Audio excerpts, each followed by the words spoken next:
Good evening, everyone.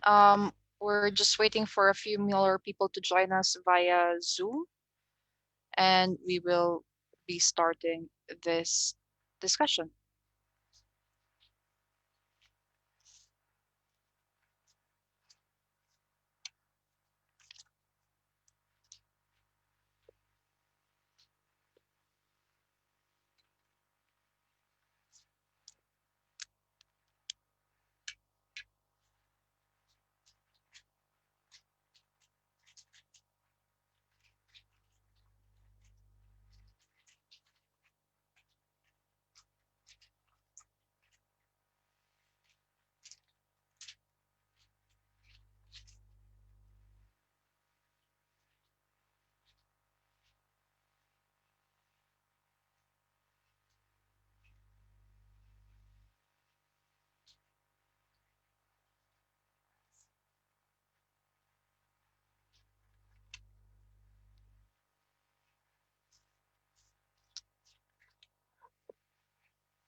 Good evening, everyone. Thank you for joining us, be it on Zoom or on Facebook Live via Viva Salud's Facebook page. I'm Laura. I'm a member of Interglobalized Solidarity and a volunteer of Viva Salud here in Belgium. And I will be your facilitator for today's webinar, which is organized by Viva Salud and Quinoa. And this webinar will actually be in English. So for those of us joining on Zoom, there is a simultaneous translation happening in Dutch and French at the moment. So if you would like to go for the simultaneous translation in Dutch, please do so by clicking on the interpretations tab below and select German. And if you do want the simultaneous translations in French, please do click on French. And if you do have some interesting articles, for example, about today's topic that you would like to share with other attendees and the speakers, um, please do so via the chat box below. And if you do have any questions afterwards, or yeah, because we will have we will hear from our special guest later on, uh, please make sure to use the Q&A tab below. So before we actually kick off this discussion, we would like to say just a quick word about the organizers of this webinar. So Quinoa is a global citizenship and solidarity NGO that aims to raise awareness of the sociocultural, political, and economic realities of the contemporary world, analyzed as a very complex system.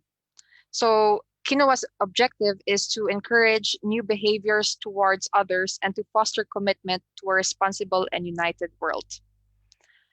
Viva Salud is a Belgian NGO that advocates for the right to health for all and supports social movements in the South in their struggle for the right to health, with partners in Palestine, the Philippines, Congo, and Cuba. So our discussion today will focus on the human rights situation in the Philippines. We will be hearing from Clarissa Yesha Ramos. Hi, Yesha. Hello, everyone. So she is a Filipino human rights defender and a member of the International Coalition for Human Rights in the Philippines. Yesha is also the wife of the late Ben Ramos, a human rights lawyer who was killed on November 6, 2018 in the province of Negros in the Philippines. So both her and her husband have dedicated their life to defending and advocating for the rights of farmers and peasants in the Philippines. But before we hear from Yesha, we will play a video interview with Zara Alvarez. So Zara, if you don't know, was a human rights activist who was killed on August 18, 2020. Before her murder, she did already face she was faced with various threats, including death threats, and she was actually imprisoned for a while under false charges. So let's hear from Zara.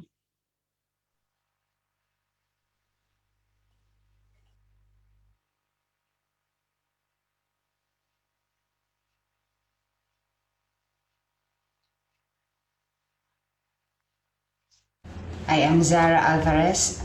I am 38 years old, the Research and Advocacy Officer of Negros Island Health Integrated Program for Community Development, or NIHIP-CD.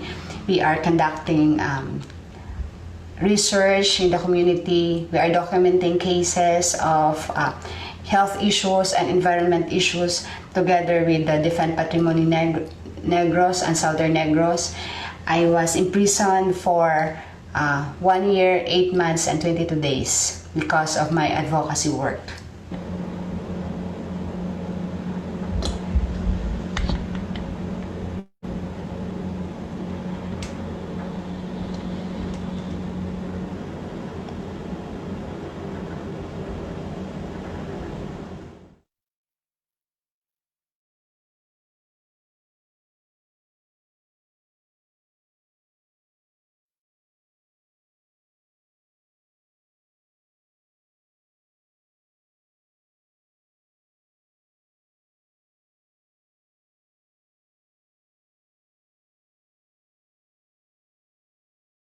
Actually, I was connected with Northern Negros Alliance of Human Rights Advocates and Karapatan Negros. Both are human rights organizations based here in Negros, Philippines. We are documenting cases of human rights violations, and we guide the families and victims of human rights violations in their quest for justice. So because of that, I was charged of 2 cases, the murder case and the robbery in band case. Actually, in the murder case, I was accused of killing the first lieutenant of the Philippine Army along with the 52 other individuals accused, while in robbery in band case, I was charged of carting away high-power firearms from the private pawn farm of the nephew of the former governor of Negros Occidental. So these cases are all trumped up, and I was released on bail and still pending on court up to this moment for how many years. And since my release in 2014, Negros Island Health Integrated Program for Community Development is looking for a research and advocacy officer, and I was lucky enough to be accepted in that position. So I was in NIHIP, a non-government organization establishing community-based health program since 2014. Actually, NIHIP-CD was established in the 80s because of it unites the different community-based health program mushrooming during that time. NIHIP served as the center of community-based health program services like education and trainings, community medical missions, the networking, organizing, and advocacy. Actually, even after my release, threat still haunts me. I was among the 649 individuals listed in the proscription list of the Department of Justice, along with Victoria Taoli, the UN rapporteur. And my picture was also among the more than 60 individuals hung in different public centers in Moises Padilla, along with Attorney Ben Ramos and Bernardino Patigas Sr., who was killed by the riding in tandem. Just this year, before the State of the Nation address of the President, I received a threatening text telling me that I will be the next target within this year, anytime within this year. So we are thinking that it is because of our work with the Negros Island Health Integrated Program, wherein we we teach the people of their skills, of how to improve their health, how to empower them. And when the people started to ask the reason why of their sickness, when the people started to root out the cause of their poverty, that those people who asked questions and those who guided them were being tagged as a communist.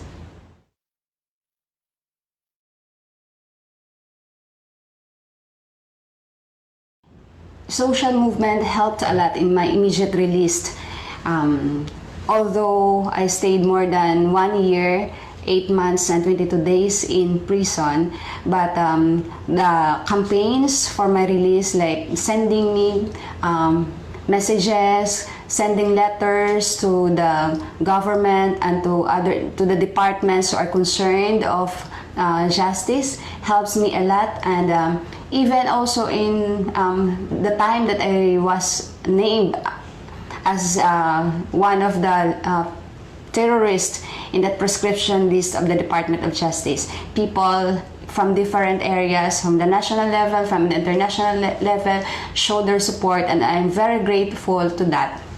Also with the health services in our campaign for right to health, that it helps a lot. Like not only in my part actually, that I was harassed, I was threatened.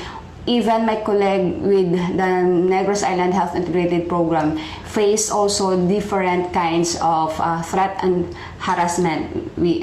Now we have 1 community health workers in jail, and social movement helped a lot, and it brings a lot of messages. It strengthens us also to pursue what we are doing right now.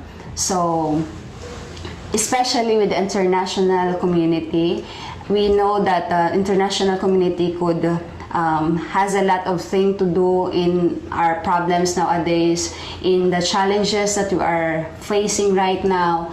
It helps a lot. Talking, sending solidarity messages, pressuring our government, even their own governments, in not supporting this Philippine government nowadays.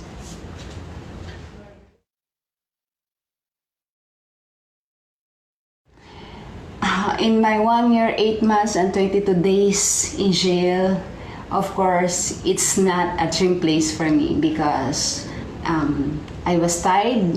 I was bounded by the policies of the jail. Every day, we were fed by food that, of course, sometimes cannot be imagined. We are locked sometimes 24 hours inside the cells, but it also strengthened me to continue, because inside the jail there are lots of stories of human rights violations also, even with the people who are not connected with the people's movement, especially under the war on drugs of the government, that because of the quota system of the government, that more people are being put in jail in order to answer the challenge of the government to eliminate the issues on drugs. But as I had said, I made my experience in jail as I just thought that, oh, maybe this is my new assignment wherein I can educate more people every day, because we need to we have no choice but to talk with each other and know their stories, and also share their stories to others. So I made it a challenge that, oh, this is my new area of responsibility, where I could do my propaganda work, my education work, and try to organize them. Try to organize ourselves also for our demands, for our issues inside the jail.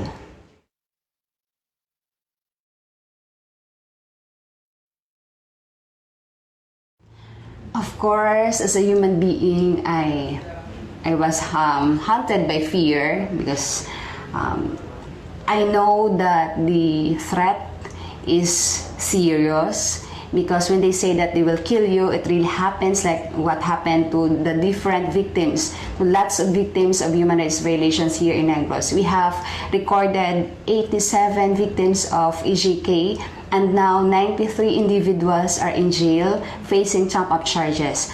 So it actually affects my daily thing, like it pressure me not to go home because I'm afraid that my family will also be a target in my presence in our home.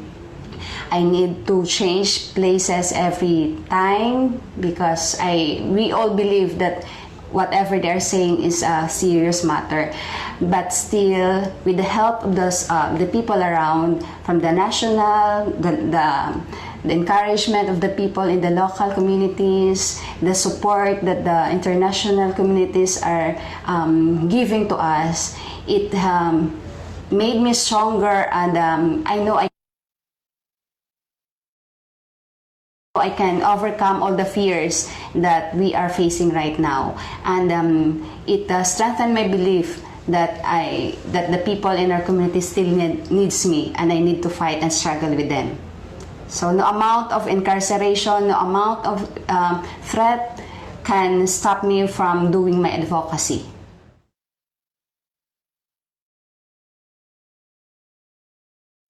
Yeah, I am a single mother, and seldom that I can see here nowadays, especially that after the crackdown, I need to leave our home because I'm afraid we don't know who they applied for the search warrants, and even the legal offices, the offices where media men came every day were being targeted and were being searched. So how much more with our residences that it's a private thing for us. It's a place where we could rest and supposedly have a peaceful mind, but we need to leave it for the moment in fear that it will be a target also.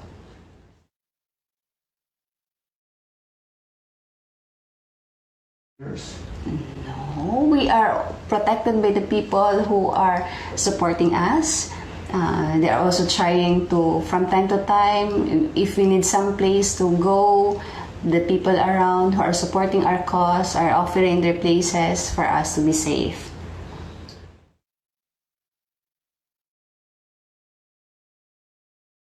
Actually, of course, I'm dreaming of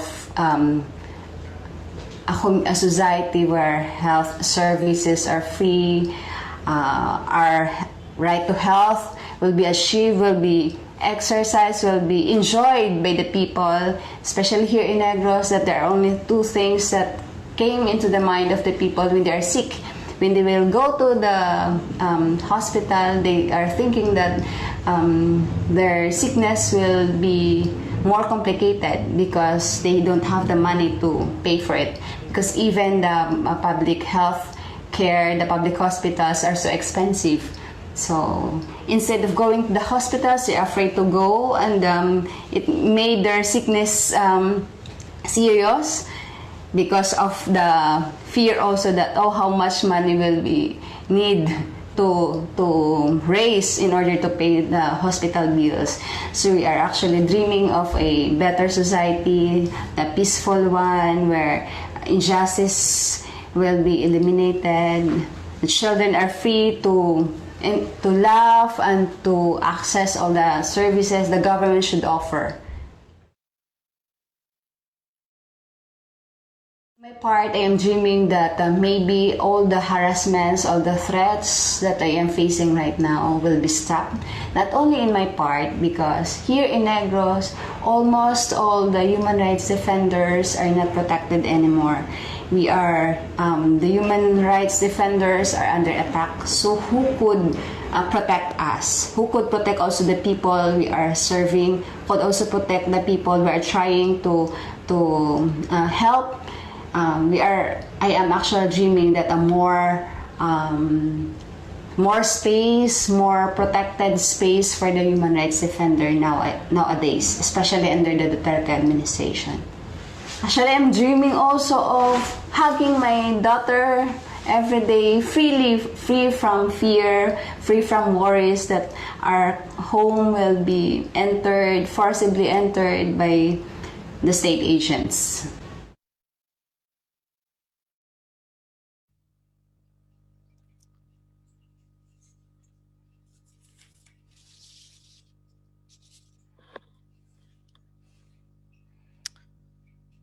So that was an interview with Zara Alvarez. So she was a human rights activist and health worker in the Philippines.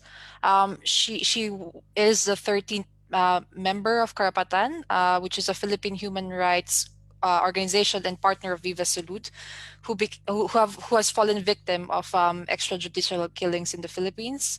Um, Zara was killed by unidentified assailants on August 17, 2020.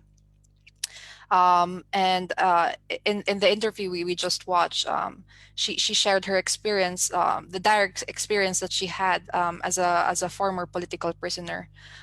She was actually arrested under false charges of murder. And despite the threats to her life that she received before and after she was imprisoned, she continued to fight for people's rights until her death. And she leaves a daughter. Um, and yeah, it's a really emotional interview. I believe I've watched it several times already. Um, and we will now actually be hearing from Clarissa Yasha Ramos, who is a Filipino human rights defender and member of the International Coalition for Human Rights in the Philippines, who knew Zara very well. She will be sharing her story and the current plight of human rights defenders in the Philippines, specifically under Duterte's administration. So off to you, Yasha. Yes, thank you. Thank you very much for inviting me to talk about the human rights situation in the Philippines and the dangerous plight of the rights defenders. Again, I'm Yesha Ramos, a human rights defender and currently a volunteer staff of ICHRP Belgium. Okay, let me start about in the Philippines. In May 2016, the Philippines elected Rodrigo Roa Duterte as the President of the Philippines. And during his inaugural speech, he promised that change is coming. He promised to distribute agricultural lands to farmers, free access to higher education, and even identified peace as a top priority of his administration, and promised to revive the stalled peace talk processes with the left movement. But on top of his agenda, too, was a promise to suppress lawlessness, violence, and drugs, which led to the bloody and brutal killings in the Philippines.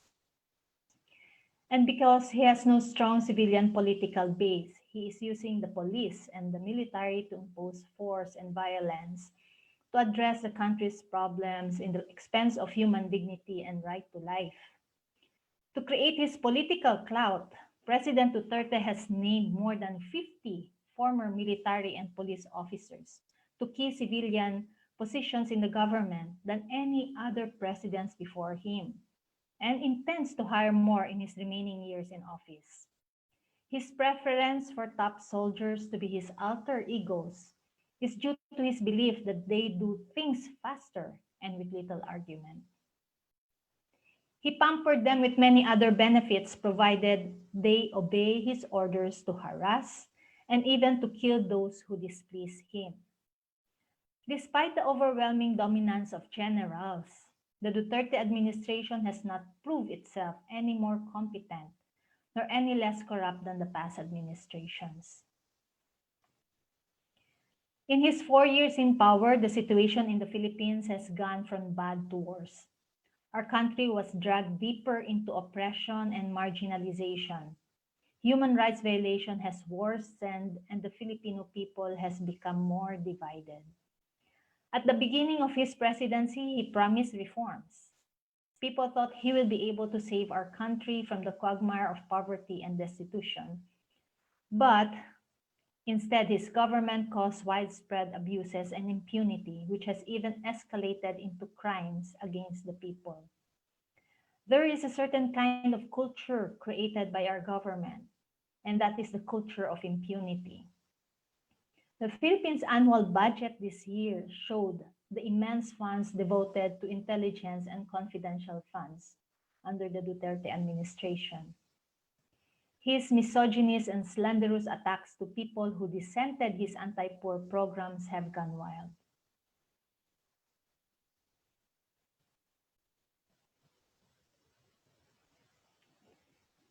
He ordered death squads to kill. He personally said these words to the public. Next. He said, "I don't care about human rights, believe me." And the killings commenced. Suspected drug addicts were killed in legitimate police operations, while the big-time drug syndicates are still operating, and most probably protected by those in power. The war on drugs spiraled down into a war against the poor. In October 2018, 9 farmers were massacred at the dead of night in Sagay, Negros Occidental. These farmers occupied idle lands and collectively cultivated it in order to make it productive. It was their way of resonating their call for genuine land reform in Negros and free land distribution. The war did not only target the poor and helpless farmers. It eventually targeted those who helped the poor. Ben, who was helping the Sagay 9 families, was also murdered. It was a warning to us, rights defenders and organizations, to stay neutral, to silence us, to make us cower in fear. Few weeks after his death, President Duterte signed the Memorandum Order Number 32 to suppress lawless violence in Negros, Samar, and Bicol against the alleged supporters of the revolutionary movement. And it was followed by Executive Order 70, which they call the whole-of-nation approach to end insurgency. In Negros, dubbed as one of its regime's killing fields, 90 individuals were already killed. Among those killed was Toto Patigas, a city councilor and a human rights defender. The killings escalated nationwide. Inland people were massacred, forced to evacuate and leave their ancestral lands. And just recently, on August 17, one of our staunch, committed health and human rights advocate, Zara Alvarez, was murdered by a lone gunman in Bacolod City, Negros Occidental. She never wavered from her devotion to serve the poor, even when she was unjustly arrested in 2012 on trump-up charges, even when she received death threats, even when she was listed among the terrorists in a proscription case filed in February 2018, and even when she was followed by hooded gunmen. From July 2016 to August 2020, there are 328 extrajudicial killings, 973 illegally arrested and detained, and so on. And this data does not even include drug-related cases. Massive and intensified military operations are conducted in the countrysides. Massacres, aerial bombings, food blockades, disinformation, media attacks, filing of fabricated criminal charges against progressive leaders and organizations, criminalization of agrarian cases, red tagging, red baiting. Now there are 646 political prisoners as of August 2020. Our government's response on this pandemic has been harsh and repressive. Our president was given broad new powers to target anyone who opposed his administration. He tightened his control with lockdowns enforced by armed soldiers, ordered to shoot those who violate restrictions. Then it transformed into a crackdown on individuals and organizations airing out legitimate dissent. The lockdown was used by the military to hunt down and harass human rights defenders and arrest community leaders maliciously tagged as terrorists. They carried it out in urban and rural areas, targeting impoverished communities. Corrupt politicians took advantage of the situation and have pocketed some of the funds intended for the poorest of the poor. Landlords took advantage of the situation by employing paramilitary guards to attack farmers and lawyers. On July 3, Duterte signed the Anti-Terrorism Act of 2020, a new weapon granting the government excessive and unchecked powers to further hound any perceived enemies of the state. But the law has an unclear definition of crime of terrorism and contradicts the Philippine Constitution. It says in this slide, the President designates a council that can identify terrorist groups and individuals. It can detain them for up to 24 days without any charges. Any person who threatens to commit an act of terrorism will be imprisoned for 12 years. Any person who incites others to commit an act of terrorism through speeches, writings, emblems, or other forms will be imprisoned for 12 years. Any person who conspires to commit an act of terrorism will receive a life sentence. Next slide. So you see, a lot of people are really going out on the streets and protesting. And yes, activism is not terrorism. Freedom of expression is not terrorism. Churches are not terrorists. Protest is not terrorism. Unionism is not a crime. Defending our ancestral lands is not terrorism. Human rights lawyers are not terrorists. To date, 37 petitions against the terror law were filed at the Supreme Court. Those who try to challenge the system are often killed or silenced. Human rights defenders are surrounded by intelligence agents and death squads. They could not move around freely. They are terrorized and intimidated. Bereaved families are left on their own to survive the harsh living. They are faced with the burden of providing a decent burial for their dead loved ones, as costs of funerals are simply unaffordable. Spouses had to put their grief aside and put up a strong front in order to make a living and support their children. Many children of the bereaved families suffer most, whose education are now affected because of the sudden loss of financial support, of bullying and harassment in schools, and of trauma. The family's health is also compromised because of their economically disadvantaged position. Their homes have also become a site of horror and tragedy, serving as a daily reminder of the loss they have experienced. Some even decided to relocate to another community where no one knows their family story and where they believe they will be safer. Those who have been killed, they are our heroes. They have risked their lives to defend human rights and the people who fight for them. But we have many more heroes languishing in jail.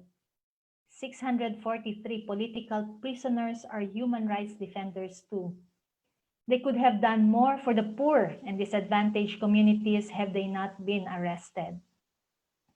And there are more human rights defenders who continue to face the threats, who continue to speak up, defending the voiceless.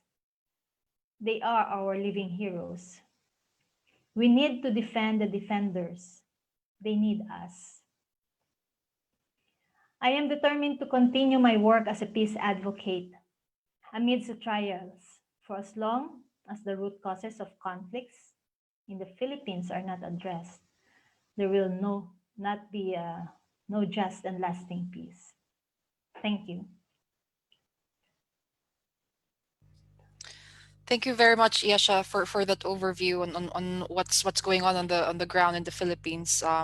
For many of us who yeah who don't really know what's going on in the country, um, and to your point, you mentioned the fact that a lot of the political prisoners currently in jail right now have actually been previously red tagged by the Philippine government. Um, this practice of red tagging, is there like a legitimate or legal basis for this? What's going on that front? Why is this kind of practice actually sort of being tolerated by the Philippine government?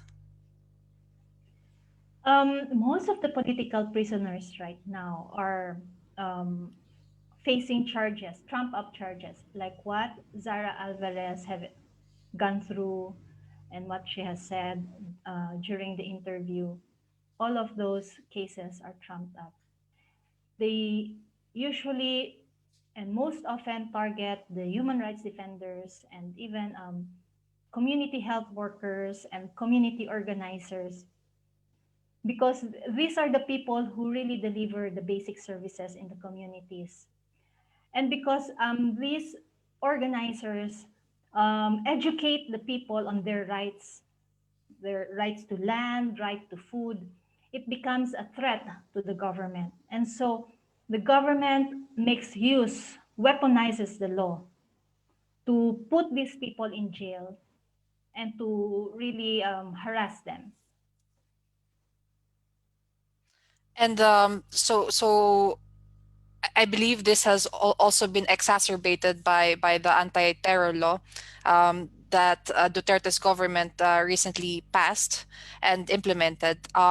Do you think, though, that the state of emergency that was imposed in the Philippines in light of COVID, of course, um, uh, gave a sort of springboard or catalyst for the adoption of this law?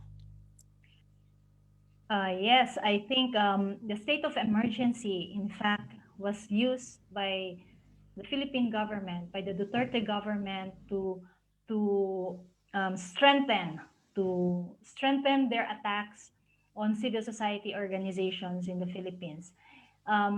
Like last 2 years ago, when they started with the Memorandum Order 32, and it was followed by Executive Order 70. It did not stop there. They even used the Security Exchange Commission in the Philippines to also put out their Memorandum 15, which then targets the organizations, the civil society organizations, for their um, accusing them of being aligned with terrorists or using the money or funds coming from the international communities to fund terrorism. So the state of emergency actually gave them more power to push for this anti-terror law and to really curtail the civic rights of the people. And the fact is, aside from evidently targeting human rights defenders and activists in the Philippines, uh, we've seen a rapid increase of targeting when it comes to either even celebrities or apolitical figures who have been speaking out on the different incredulous actions and lack of action thereof of the Philippine government, especially when the health crisis hit the Philippines. Um, what's your view on this? What's your view on the sudden rather increase in such criticism towards ordinary citizens, even who are not necessarily politically inclined? I believe our government is already afraid of its own people, because a lot of people are already seeing the true face of this dictatorship, and because even the local people, the local people are already um, supporting the causes of the civil society organization. They see it as a threat to them, and so they also attack them, and they're already losing their people are already losing their trust on our government. So that's why they had to strengthen these attacks on its own people. And despite that, despite the threats of police brutality and even imprisonment, why do you think more and more people are advocating for their rights, especially right now? Yes, many people are already advocating because they have not seen any achievement, any accomplishments done by our president. I mean, when you go back to the when he started his when he was put into power, he had so many promises to his own people, especially issues on landlessness and issues on poverty. But after his 4 years in power, we have not seen any change. In fact, it it has become worse. And so people have already realized that we cannot get anything from this government except um, killings. And so a lot of common people are joining human rights organizations and even other civil organizations to really push for reforms and to even call for a change in the government because of this failing system. And speaking of a failing system, I would like to briefly touch on your husband, Ben Ramos. So the perpetrators behind his death haven't been identified or charged with anything yet. Um, is there any updates, or is there like an ongoing investigation being led perhaps by the criminal court in the Philippines, or is the judicial system also failing? Yes, it has been 2 years already, and we have not gotten any updates from the Philippine government on the investigation. In fact, I believe they have already stopped the investigation, even way back 2018. Um, few days after my husband's death, the Philippine National Police already gave their own conclusion. And they haven't even started their investigation, and yet they already had their own conclusion, saying that my husband was killed because of land issues. My husband was killed because of gambling. It was really so disgusting to hear all of this. And after 6 months, I even tried to follow up the Philippine National Police on the investigation, and they just told me it has been 6 months. We cannot get more witnesses, and so we had to pass it on to another department to look into the case. And until now, nothing has been done. And the case of my husband is actually other bereaved families also have experienced the same. Even the killers, those who killed Zara Alvarez, have not been investigated. And it really is so painful for us, especially for us families of families who have become victims of these injustices because our very own government refused to make the investigation.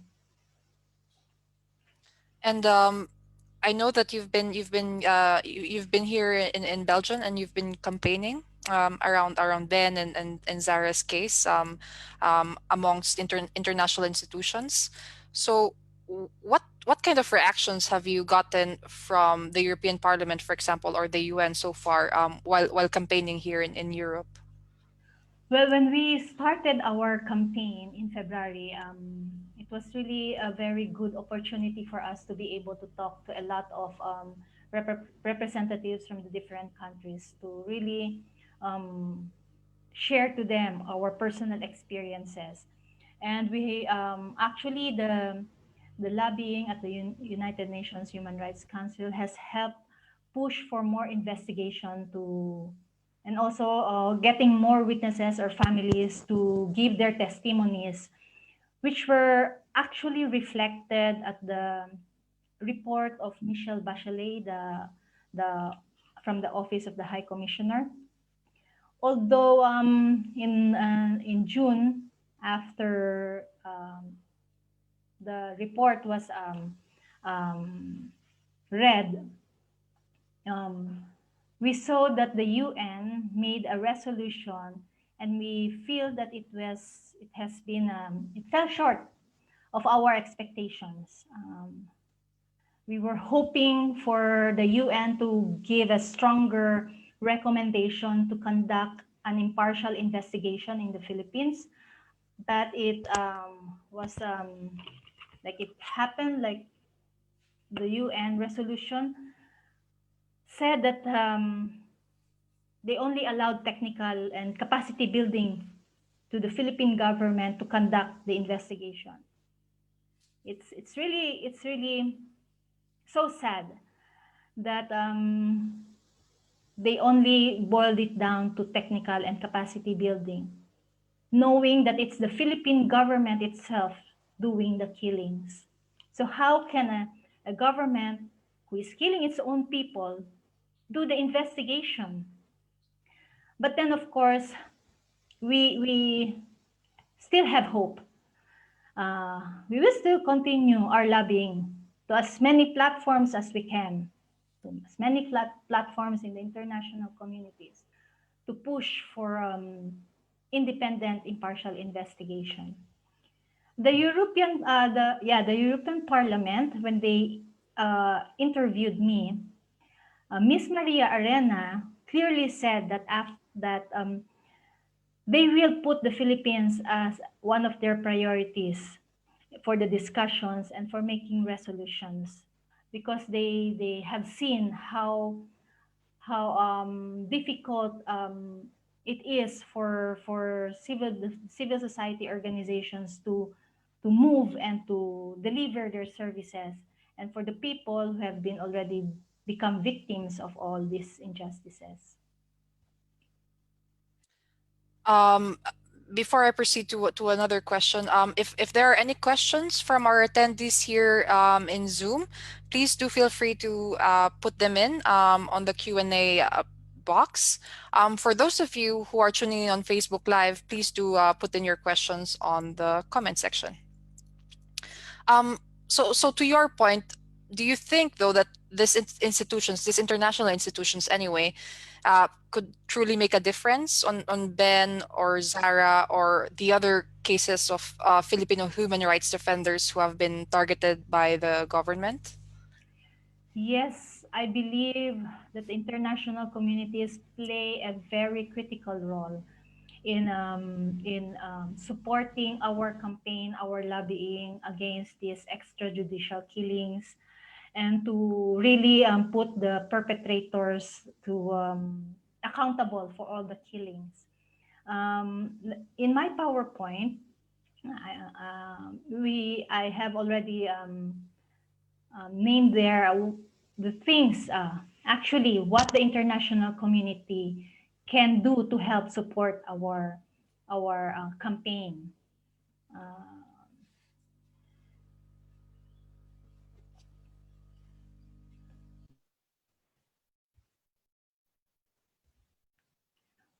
Okay. In these slides, I really for the international communities, we need to raise the awareness of as many people and organizations as we can about the human rights situation in the Philippines. Sending more volunteers for exposure to learn from the people on the ground. We need to support the causes of civil society organization who delivers the basic social services to the underprivileged communities and support their humanitarian missions and forums. We also need to extend our moral and practical support to all political prisoners and their families. They do not deserve to remain behind bars for crimes they have not committed. We also call on the Philippine government to uphold and protect the fundamental rights of the Filipinos, to protect others at risk human rights defenders, whose work is very crucial in safeguarding and protecting the human rights in the Philippines. We need to create broad solidarity groups and collectively put pressure to hold the government accountable. We call for an end to the killings and a stop to the red tagging and vilification of activists. In this light, the International Coalition for Human Rights in the Philippines is organizing an independent international commission of investigation in the human rights violations in the Philippines. The purpose of which is to create a space for the international community to help ensure that justice is served to victims and their families, provide further substance to Bachelet's report to include issues of rule of law, impunity, and crimes against humanity, and help create a favorable climate for the Human Rights Council to do its work. As peace advocate, I call on you all to support the resumption of peace talks in the Philippines and to save as many of lives of those who are caught in the crossfire. We are reaching out to all of you to support our mission in every way possible. Thank you. Thank you, Yesha. And to your point about how the international community could show solidarity with human rights defenders in the Philippines, what actually pushes you to do the work that you do right now?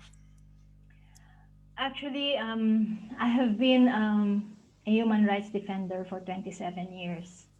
I have been involved in many organizing works right after I graduated in university and exposing myself to the realities on the ground, being with the people in the rural communities. I have seen how desperate, how poverty has really affected a lot of the rural poor communities in the Philippines, and it has touched me a lot. The death of my husband when he was murdered, it really angered me and also challenged me to lobby in many platforms. I did my lobbying, I did my campaign in the Philippines, in the local, in the national. But our government is very blind and does not want to help families and human rights defenders like us who fell victims on these injustices. And so it really pushed me to go out and do the lobbying in many platforms. It is hard. It is really hard because doing it also means you are putting yourself at risk. I know that the Philippine government have seen and have read my testimonies, my statements that I have said in social medias, in many of the interviews. But it has to be done. There is really no other way out. If we do not do this lobbying, if we do not call on to people, not only from the Philippines, but also in other countries, to call on you to help us support this campaign and to really put our government accountable for all these killings. If we don't do this, our government, our country will really be in a disaster. We as social movements in Belgium are really thankful of the work that you continue to do, your bravery as well, and to your point, we do have a question from one attendee. So how did the people in the communities, for example in Negros, react when they see that there's a human right defender or activist that has been killed? In many of the organized communities, when they see human rights defenders killed, of course, they feel so afraid. But at the same time, they feel anger and it gives them more strength to go out on the streets and to organize more people, because they know if we do not organize people and to make them understand of the situation, then people will just cower in fear, and then nothing happens.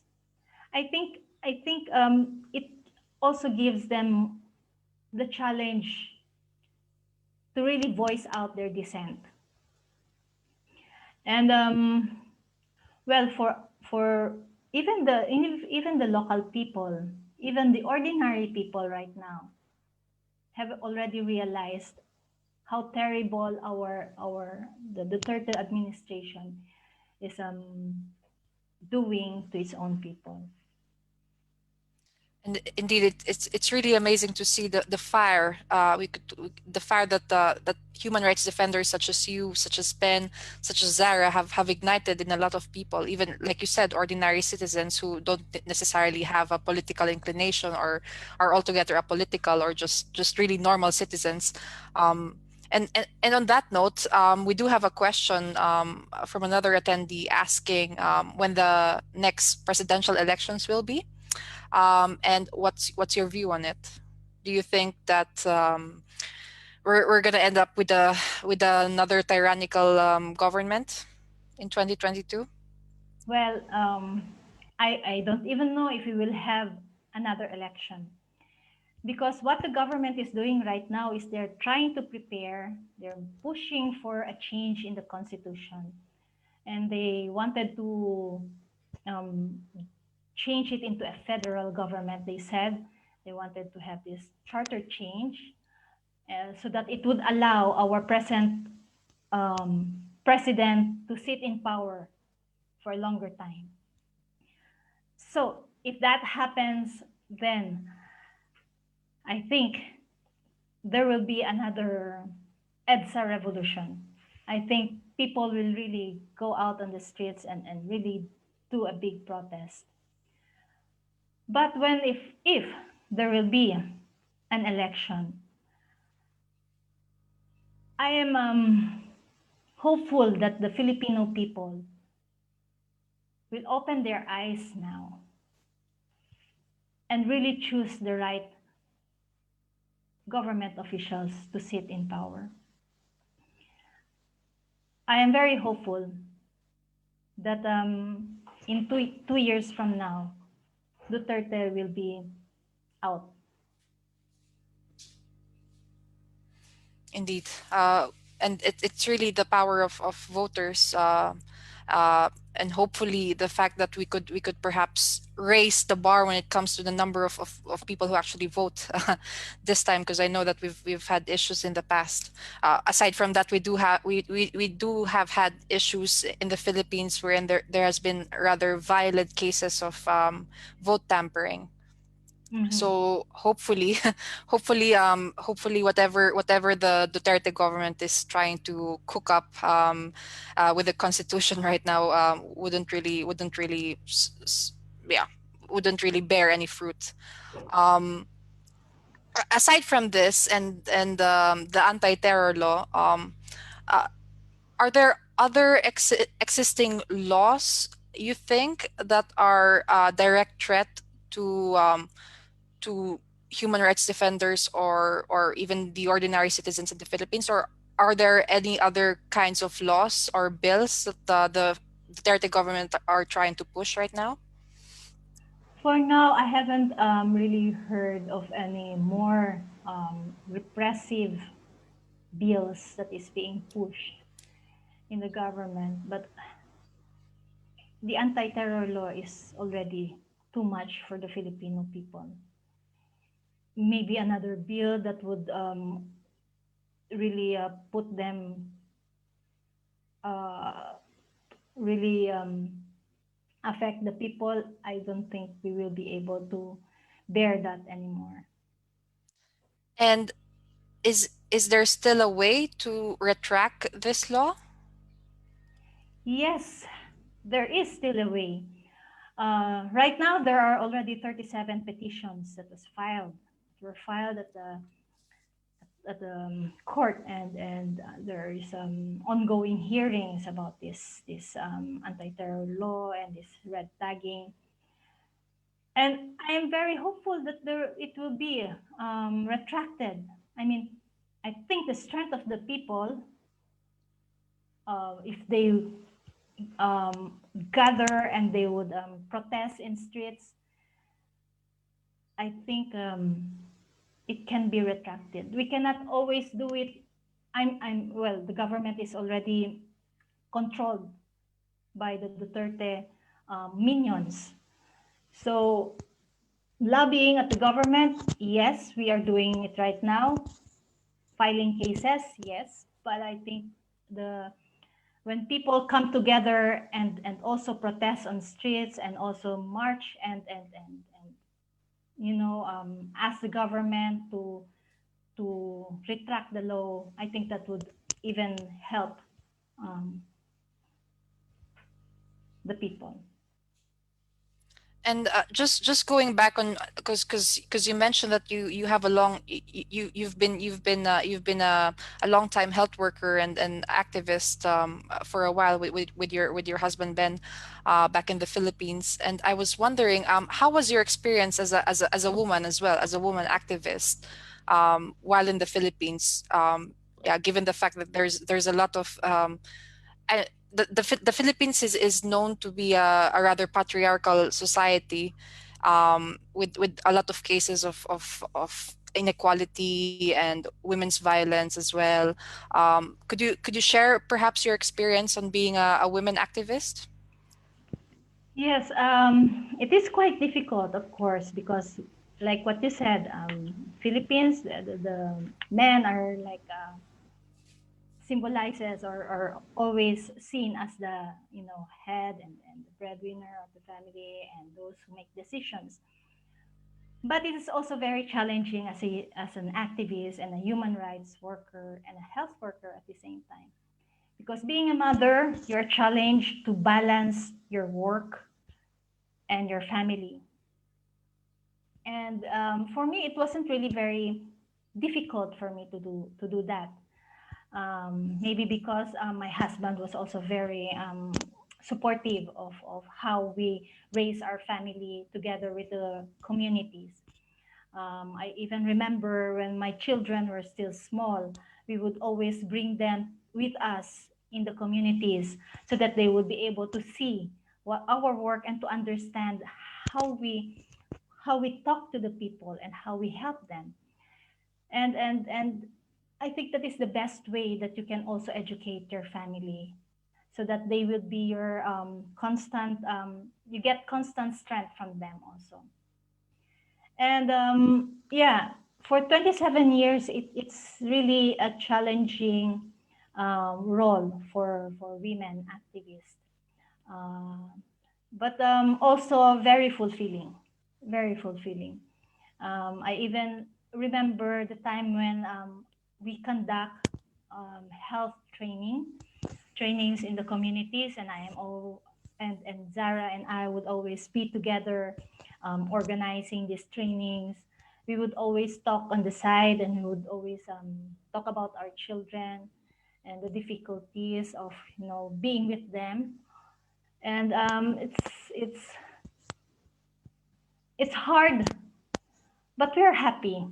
I mean, we don't see our family as a separate unit from the people that we serve. In fact, we believe that our family is just one part of the whole community that is supposed to be served. I believe we don't have any more questions, and thank you very much, Yesha, for sharing your story. We really admire your dedication, your courage, and your service to the Filipino people.